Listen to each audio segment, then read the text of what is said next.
All right, ladies and gentlemen. So I'm gonna start covering this story myself. All right, where I made one or two videos about it.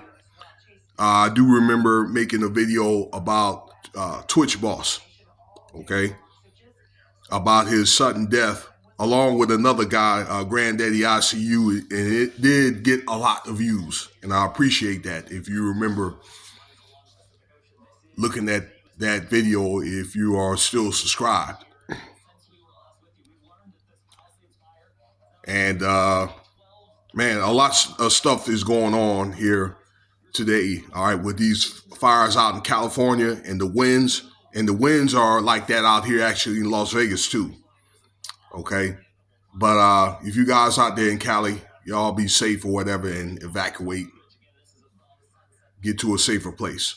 So, um, the wife or ex-wife now, the widow Alison Hoker, did an interview on People Magazine. It said that this man was on drugs, and she found a stash when they were cleaning out the closet that she didn't know about. Let me interrupt the story here to say that yes, you guys know a couple of years ago he was found in a hotel room, dead with a gun nearby. All right, in an empty hotel. Nobody was at that hotel except him in a room. All right. And the story that I remember getting was it was himself and another business partner that he was going to do business with. And he left his home from an Uber to go there. Okay. So I don't know if this story is true or if there was some type of business deal that was supposed to go down and then it ended up becoming a miss. I had my convictions about what went on, but I believe he was harmed. So let's fast forward it to now on that interview where Alison Hooker said that he had a drug problem that was dealing with a lot of depression and that kind of thing. All right. During the funeral, the family argues that she didn't, like the mother, right, of TwichBoss did not let them see them for 3 weeks to the funeral, and they had to sign non-disclosure agreements. Okay, to put that family through torture like that. A real jacked up story. In the midst of all that, she's supposed to come out with a book. Okay, and what I do believe is she tried to paint a bad picture on this man to try to promote her book. And it's also my understanding that she has a new man, you know, and I know that people have to move on with their lives and that kind of thing. All right. But in the court of public opinion, just from listening to other podcasters talk about this and people that investigate, I guess, or trying to do a thorough investigation, feel as though Alison Hooker has something to do with that murder. Okay. I used to watch crime shows for like 11 years, forensic files, you know, learn different types of like murders and stuff like that and how it will go down, who are the players and participants, and a lot of the motives of why it will go down. Okay.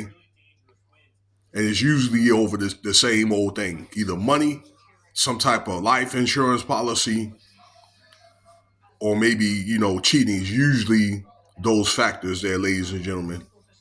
Okay. Uh, I know I picked up a lot of stories about she wasn't happy in her marriage.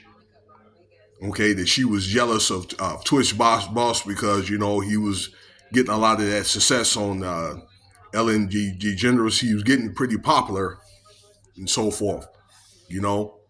And I think it was a typical marriage where they had their ups and downs, but such is life. All right. But you really didn't hear anything about TwichBoss or whatever, like wanted out or wanted to do harm his wife. And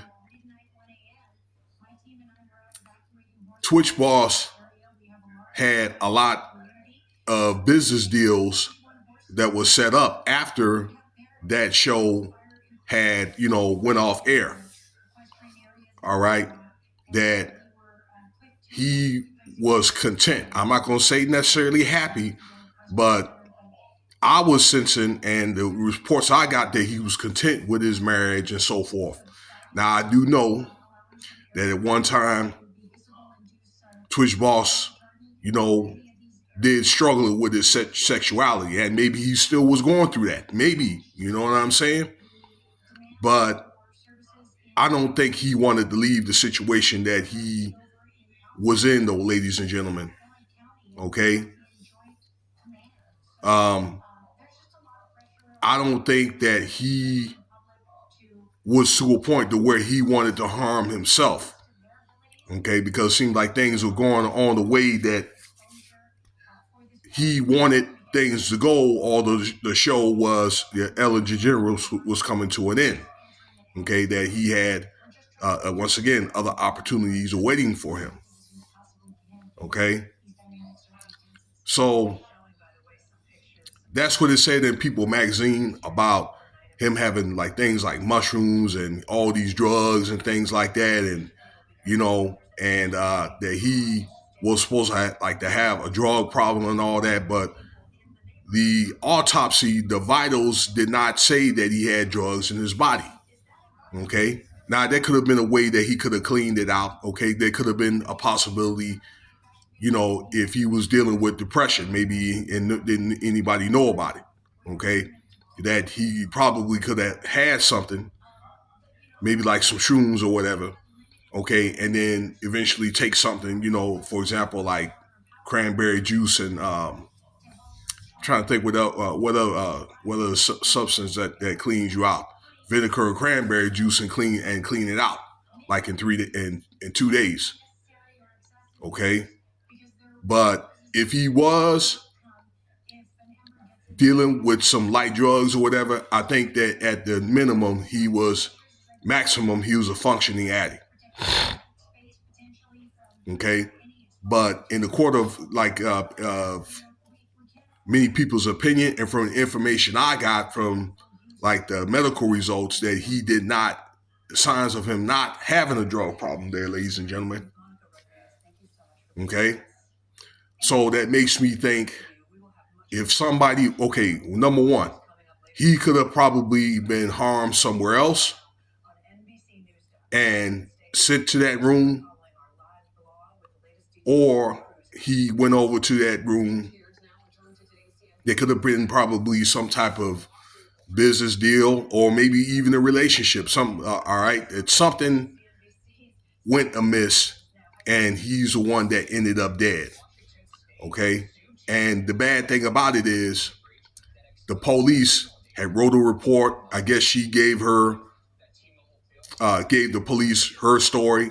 Okay, they just took the story and just closed the case about the man was found with drugs and with a gun and all that by him, a self-inflicted wound, case closed. Okay, and they couldn't have asked any more questions or done any more further investigating on Alison Hooker or the other guy that may have been involved, but particularly like Alison Hooker. There was a saying I heard from a cop on one of those shows of saying that before you look at the outlaws, you have to look at the in-laws, ladies and gentlemen. Okay? And it's like the more stories I hear now, the more it's like either she was in on it or maybe conspired, and then in the end of the day, too stupid to do anything about it. So there are going to be more videos about this. Stay tuned. All right. And to the guy that says that all I do is make videos about black people and put them down or whatever, just because I did the Jay-Z and Diddy stuff. All right, now I'm doing a video like this. I've done a video about the Cybertruck dude, and I did a video about Trump, and then like Skip Bayless, and I appreciate the views that I've got on that. Okay, the few views that I got, but some of the white people or whatever that I made videos about, you really don't even look at them. All right, not saying I'm gonna make the videos for you, but it ain't really about you. All right. Okay, let me know what you think about the video. Consider subscribing, like, rate, Cash App, $Winston Spivey if you want to donate.